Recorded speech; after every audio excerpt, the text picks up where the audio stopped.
দিল্লিতে চলছিল আমাদের স্টার্ট আপ মহাকুম্ভ। না, এটা সেই মহাকুম্ভ মেলা নয়, গঙ্গাসাগরের মহাকুম্ভ মেলা নয়, এটা ছিল স্টার্ট আপ মহাকুম্ভ, যেখানে সে পীয়ূষ গোয়েল, আমাদের মিনিস্টার পীয়ূষ গোয়েল এসে গট গট করে বলে দিয়ে গেল যে ওঠো জাগো, তোমরা কি করছো, চায়নাকে দেখো, তারা ডিপ টেকে কাজ করছে, তারা রোবোটিক্স, এআই টেকনোলজি কত কীতে কাজ করছে, তোমরা কি করছো, 10 মিনিটে ডেলিভারি করছো, ছ্যা ছ্যা ছ্যা ছ্যা ছ্যা, আইসক্রিম বানাচ্ছ, কুকিজ বানাচ্ছ, এগুলো কী করছো তোমরা, ডিপ টেকে কাজ করো। এই করে কি হবে? আমাদের ইয়ুথ কি শুধু এই ডেলিভারি বয় হিসেবে কাজে লেগে যাবে? তারা কি কখনো বড় বড় কাজ করতে পারবে না? আমাদের ইন্ডিয়াতে কি ট্যালেন্ট নেই? তোমরা কি করছো স্টার্ট আপ ফাউন্ডাররা?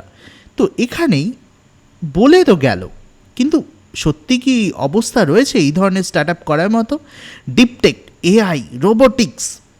এবার তুমি একটা জিনিস দেখবে যে আমরা ইন্ডিয়া না হয় গরিব কান্ট্রি, কিন্তু যারা রিচ কান্ট্রি তাদের মধ্যে কী পার্থক্য রয়েছে, মানে ইন্ডিয়া এবং বাইরের যে দেশগুলোতে কী পার্থক্য রয়েছে? মূলত পার্থক্য বলতে তুমি একটাই জিনিস পাবে যে তার টেকনোলজিক্যালি প্রচুর অ্যাডভান্স, টেকনোলজি রিসার্চ এইসবের প্রচুর অ্যাডভান্স, তারা নতুন নতুন জিনিস বের করছে, নতুন নতুন প্রোডাক্ট বের করছে। আমরা ইন্ডিয়াতে যত ধরনের জিনিস ইউজ করি তার একটা বড় অংশ আমেরিকান মার্কেট সাপ্লাই করে, branded product, branded softwares, branded anything, যে ইভেন অনেক কিছু ইন্ডিয়াতে তৈরি হচ্ছে ঠিকই, কিন্তু তার যে ইনোভেশন সেগুলো কিন্তু বাইরে গিয়ে হয়েছিল, যে প্রোডাক্ট।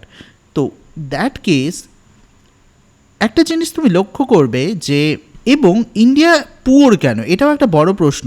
বাকি দেশগুলো rich country, India poor country কেন? ইয়ার কি নাকি এমনি এমনি গরিব হয়ে বসে আছে? না, এখানে ব্যাপার আছে যে কোনো একটা কান্ট্রিকে রিচ হতে গেলে কি লাগে, মেনলি টাকা কোথা থেকে আসে এটা আমাদের একটু বুঝতে হবে। টাকা অ্যাকচুয়ালি আসে ইনোভেশন থেকে, it is the only point. কেন? যে ধরে নাও তুমি চপ বিক্রি করছো, আমাদের দিদি বলেছে চপ বিক্রি করতে, তুমিও চপ বিক্রি করছো। এবার তুমিও চপ বিক্রি করছো, পাশের জন্য চপ বিক্রি করছে, তারপরের জন্য চপ বিক্রি করছে, সবাই চপ বিক্রি করছে। তো তাহলে চপের দাম পড়ে যাবে না? তুমি প্রফিট রাখতে পারবে কি? তোমার কেনা, তোমার তৈরি করতে যা খরচা হচ্ছে সেটাই তাতেই বিক্রি করে দিয়ে আসতে হবে, তুমি প্রফিট রাখতে পারবে না। এবার তুমি প্রফিট রাখতে গেলে কি করতে হবে? আমাদের যে বড়া পাও দিদি যেভাবে কান্নাকাটি করে বিক্রি করছে, সেরকম কিছু একটা ইনোভেশন করতে হবে, যে কিছু একটা তো ডিফারেন্ট করতে হবে, something needs to be innovate. এবার সব জায়গা তো ভাই কান্নাকাটি করে চলে না, যে কোনো একটা ব্র্যান্ড লঞ্চ হলো, সবাই তো ওই বড়া পাও দিদির মতো কান্নাকাটি করতে পারে না রাস্তায়। বড় ধরো আজকে একটা ব্র্যান্ড লঞ্চ হলো, একটা টেকনোলজি ব্র্যান্ড লঞ্চ হলো, মাইক্রোসফটের মতো একটা ব্র্যান্ড লঞ্চ হলো, ইন্ডিয়ান কোনো একজন বিল গেটস এলো, বা স্যাম অল্টম্যান এলো, বা মার্ক জুকারবার্গের মতো কেউ বেরিয়ে এলো, সে তো কান্নাকাটি করতে পারবে না যে ভাই আমরা এত ভালো টেকনোলজি তৈরি করলাম, তোমরা কেন ইউজ করছো না? হ্যাঁ, সেটা কিছু ক্ষেত্রে করতে পারে, বাট স্টিল এটা একটা সাস্টেনেবল ওয়ে নয়। ওটা একজনের ক্ষেত্রে খেটে যাচ্ছে, ইভেন সে মেয়ে বলে খেটে যাচ্ছে, ছেলে হলে খাটতো না লিটারালি। তো দ্যাট কেস সেটা সাস্টেনেবল নয়। সাস্টেনেবল জিনিস হচ্ছে ইনোভেশন। দিদিও কিন্তু ওটা ইনোভেশনই করেছে, সে বড়া পাও বিক্রি করছে কিন্তু একটু কান্নাকাটি করে, আর কিছু না, তার স্ট্রাগল শোনাচ্ছে, আর কিছু না। আমাদের যে ডলি চায়ওয়ালা, এ কী করেছে? সেই চায় বিক্রি করছে, একটুখানি স্টাইলে করছে, ইনোভেট করেছে জিনিসটাকে, যার জন্য তার কাছে অত ভিড়, যার জন্য তার কাছে অত টাকা। তো ওভারঅল যেটা নিচ্ছে ইনোভেশন, এছাড়া আর কিছু দরকার নেই। তো ইনোভেশন হতে গেলে কি লাগে? এবার এই ধরনের যেগুলো ভিজুয়ালি ইনোভেশন, এগুলো বেশি একটা সাস্টেনেবল নয়, এক দুজনের জন্যই খাটবে। কিন্তু এটাকে যদি স্ট্যান্ডার্ডাইজ এবং স্টেবল করতে হয় যাতে প্রচুর মানুষ জব পেতে পারে, দ্যাট কেস আমাদের সেই ইনোভেশনটা টেকনোলজি রিসার্চ এইসবে করতে হবে।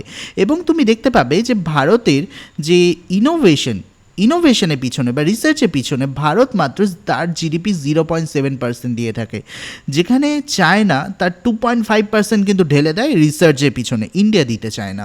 ইন্ডিয়া ভাই কিপটেক, রিসার্চের পিছনে টাকা দেবো না, এদিকে আমাদের চাই ডিপটেক। আমেরিকা আবার ঢালে কি, তার চেয়েও বেশি ঢালে, 3.5%। ওয়াও।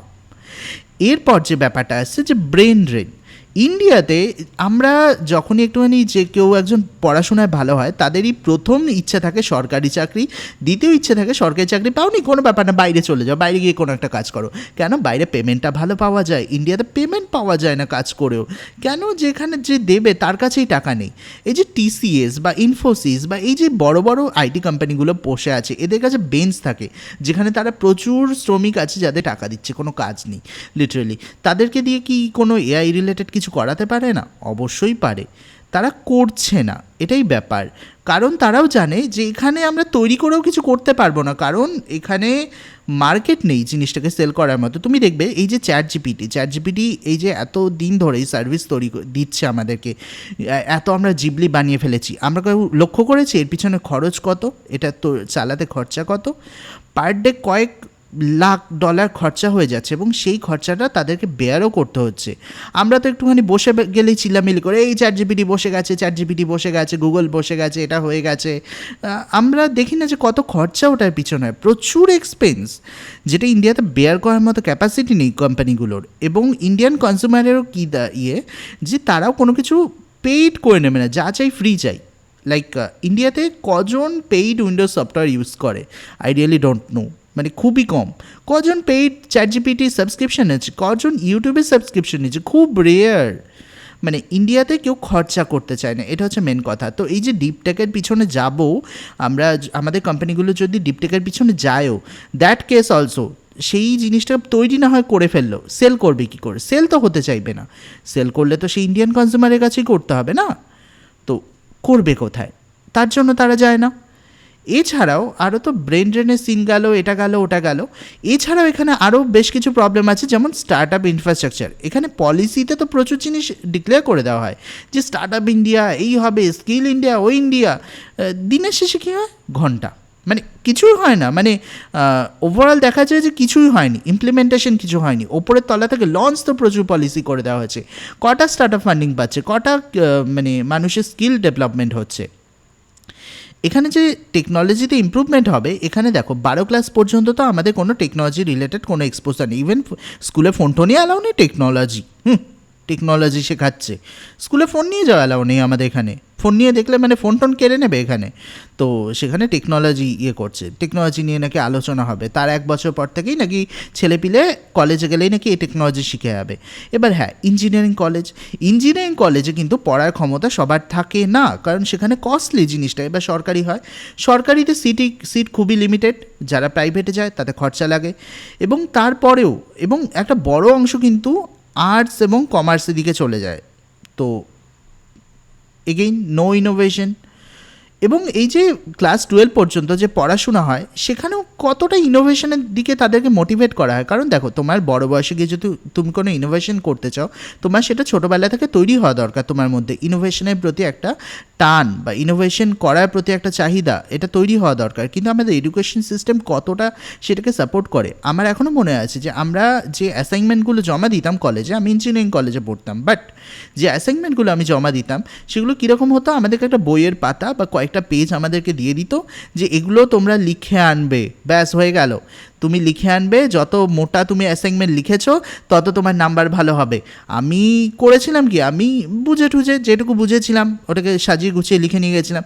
এবার পাতাটা সরু হয়েছিল, নর্মাল ব্যাপার, আমি বইয়ের মতো অত ডেসক্রিপশন করে লিখিনি, ব্যাস স্যার খাতা ছুঁড়ে ফেলে দিয়েছিল যে এটা কি, এটা হবে না, মোটা চাই।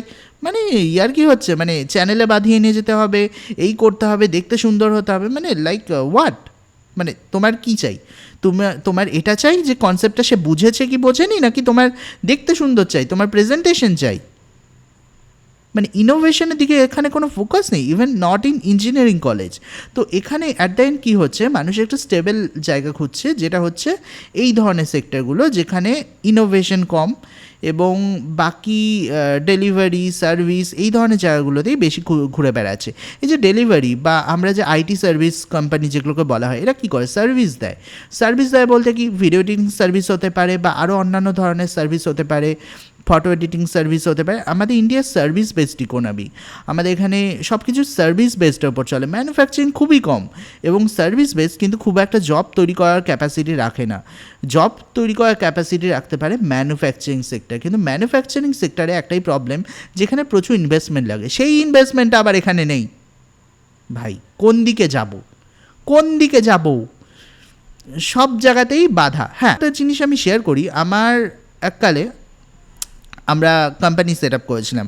কোম্পানির নাম ছিল মেডিকগনিটিভ টেকনোলজিস প্রাইভেট লিমিটেড। আমরা হেলথ কেয়ারের ওপর কাজ করতাম। হেলথ কেয়ারে কীরকম করতাম, যে আমাদের ছিল, আমাদের সিআরএম সফটওয়্যার ছিল। সিআরএম সফটওয়্যার বলতে তুমি বুঝবে এটাই যে এই যে হসপিটাল বা নার্সিং হোম বা ক্লিনিক, ফার্মেসি, এইসব জায়গাতে যে কাস্টমাররা আসে, পেশেন্টরা আসে, এদের যে ডেটা কালেকশন, যে কবে কে এসেছিল, তার কি সমস্যা ছিল, সে এখনও ভালো আছে কি না, তাকে রিপিট একটা কল করা, এই যে এই ধরনের জিনিসগুলো আমরা সার্ভিস দিয়ে থাকতাম। এইগুলোতে আমরা সুবিধা করে দিতাম, ডেটা রেকর্ড ম্যানেজমেন্টে সুবিধা করে দিতাম, অটোমেটিক টেলিকল, এইসব জিনিস আমরা দিতাম। তো দ্যাট কেস দেখা গেছিল আমাদের এই স্টার্ট আপটা রেজিস্টার করতে আমাদের লেগে গেছিলো 1.5 বছর। মানে আমরা অ্যাপ্লাই করার পর মানে আমরা কতবার যে গভর্নমেন্টের থেকে ঘুরে এসছে যে না এটা নেই হবে না, ওটা নেই হবে না। আরে একবারে বল, আমরা দিয়ে দিচ্ছি সব পেপার, না এই পেপার তোমার ভাল লাগছে না, এই বাড়িটা দেখতে ভালো না যেখানে তুমি রেজিস্টার করছো, এই জায়গাটা ঠিক না, মানে কেন? দরকার হলে এসে দেখে যা, অফিস আছে নেই কি না, ওরা ঘোরাবে। আর ঘোরাবে মানে এটা কি, তোমার এক একটা, আমি রিঅ্যাপ্লাই করছি, আমার 2 মাস পর আমার রেজাল্ট আসবে যে ওটা অ্যাপ্রুভ হয়েছে না রিজেক্ট হয়েছে। মানে বসে থাকো 2 মাসের নামে তোমরা। তো এই করে করে আমাদের 1.5 বছর লেগে গেছিলো একটা কোম্পানি রেজিস্টার করতে। একটা কোম্পানি রেজিস্টার হয়ে যাওয়ার পর আমরা কত ব্যাংকে ঘুরেছি যে আমার একটা কোম্পানির ব্যাংক অ্যাকাউন্ট চাই। 10 জায়গায় ঘোরার পর লাস্টে গিয়ে এসবিআইতে খুলেছিলাম, তাও অনেক কিছু করার পর। And that's it.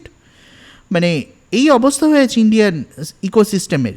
একটা কোম্পানি খুলবো বললে খুলে ফেলা যাচ্ছে না। সেখানে তুমি চায়নাতে যাও, সকালে বলো, বিকেলের মধ্যে তোমার কোম্পানি রেজিস্টার হয়ে সব কিছু ট্যাক্স ফাইলিং করে সব কিছু রেডি। তো এটাই ব্যাপার, ইকোসিস্টেমের এত খারাপ অবস্থা। মানে জিএসটি, আচ্ছা এখানে বলছে জিএসটি হলে নাকি ট্যাক্স কালেকশন হবে, আর আমরা তো জিএসটি চেয়েছে আমরা মরে গেলাম। মানে লাইকলি 6 মান্থের ওপর পর আমরা যে জিএসটি এসছে, আমরা অ্যাপ্লাই করে বসে আছি, অ্যাপ্লাই করছি রিজেক্ট হচ্ছে, অ্যাপ্লাই করছি রিজেক্ট হচ্ছে। কেন রিজেক্ট হচ্ছে? ফালতু রিজন সব। কেউ আমাদেরকে কী সাজেস্ট করলো, চলে যাও ওই যে চুচুড়ানা চন্দননগরে আছে তোমাদের অফিস, ওখানে চলে যাও, ওখানে একটুখানি মানে বুঝতে পারছো আর কি, করে এসো, দেখবে তোমাদের ইমিডিয়েট রেজিস্টার হয়ে যাবে। তো মানে এই অবস্থা হয়ে রয়েছে ইকোসিস্টেমের।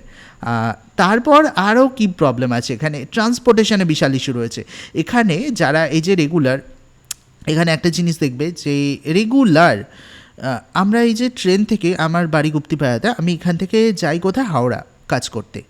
তো রেগুলার ট্রেন জার্নি, মানে ট্রেনে সিট পাওয়া যায় না।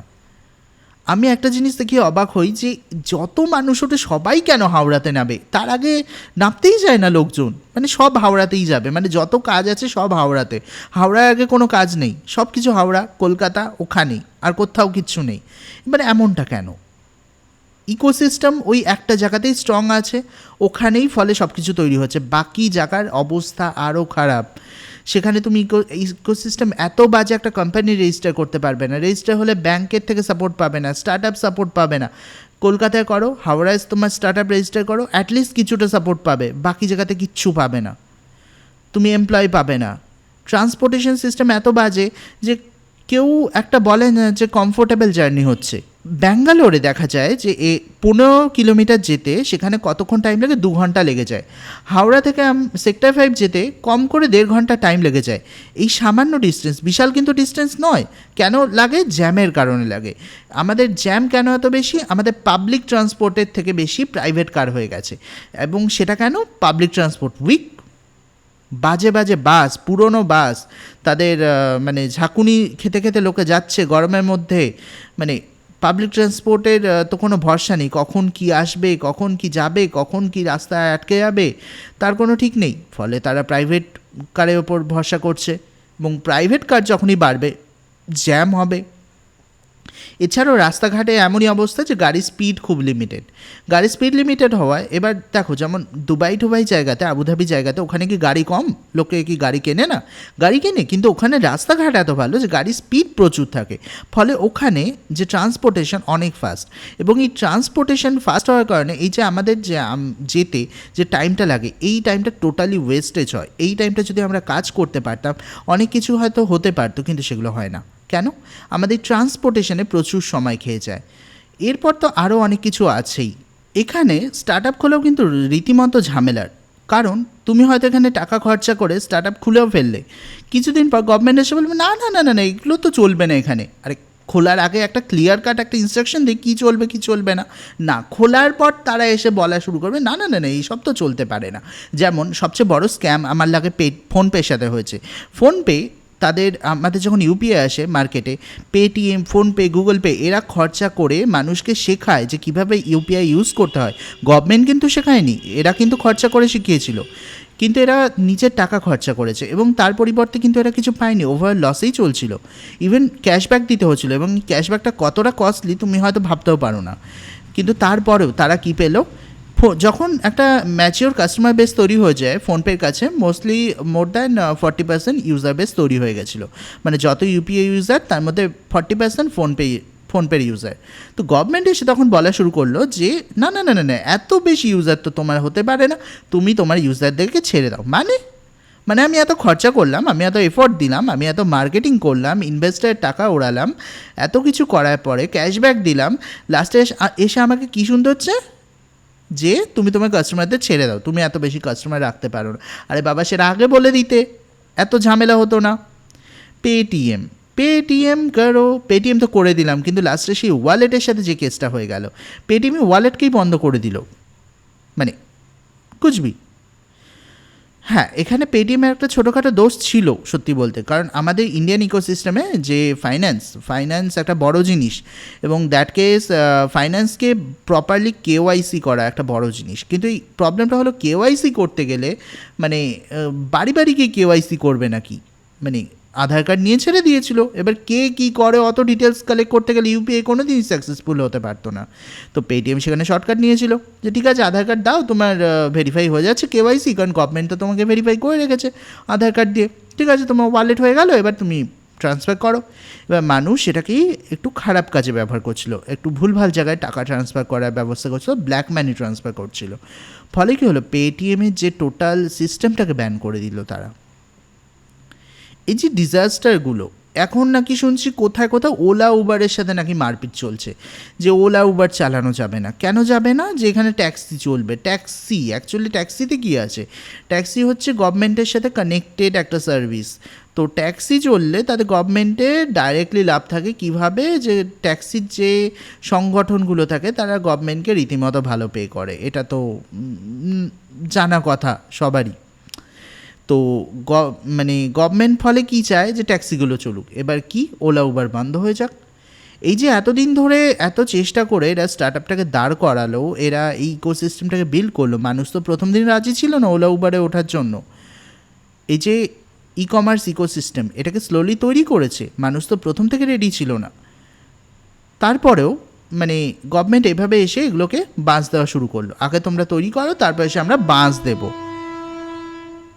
তো এরমই যদি চলে তাহলে কি করে কেউ কোন ভরসায় তৈরি করবে স্টার্ট আপ ইকোসিস্টেম? তারপরেও নাকি এসে বলবে যে আমরা ডিপ টেকে কেন যাচ্ছি না।